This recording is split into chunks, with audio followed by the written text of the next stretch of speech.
নমস্কার বন্ধুরা, আশা করি সবাই ভালো আছো। আমিও ভালো আছি। তো চলে এসেছি নতুন একটা ভিডিওকে সঙ্গে করে নিয়ে। এদিকে পিৎজার ক্রেভিং হয়েছিল, তার জন্য বরকে বলতেই বর আনিয়ে দিয়েছে। আর এইসব খেতে তো দারুণ লাগে, মানে কোনো কথা হবে না, সবারই, বড় থেকে ছোট সবারই ভালো লাগে।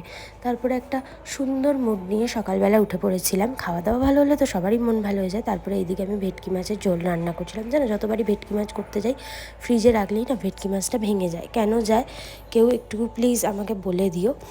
আর কি করে ভাঙবে না। আর এইদিকে তো মেঘলা মেঘলা ওয়েদার, কোনো কাজেই এনার্জি লাগছিল না। আর আজকে কাচাকুচিও করেছিলাম, তো যাই হোক একটু ওয়েদারটা ঠিক হলো, তখন তো খুব ভালো লাগছিল, মুডটা একটু ফ্রেশ লাগছিল এই। আর এই জুয়েলারিটা, এটা কিন্তু আমার ঠাকুমা আমাকে দিয়েছে।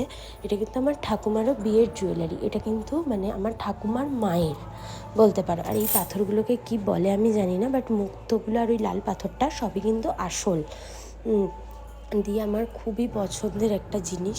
আর এদিকে চলে এসছে পার্সেল, রূপ সাজানোর জিনিস। এগুলো ছিল ফ্রিজ ম্যাগনেট, কারণ এগুলো কিন্তু আমার সবসময় ভালো লাগে। আজকের ভিডিওটা এইটুকুই। কেমন লাগলো সবাই জানিয়ে, দেখা হবে পরের ভিডিওটা। টাটা।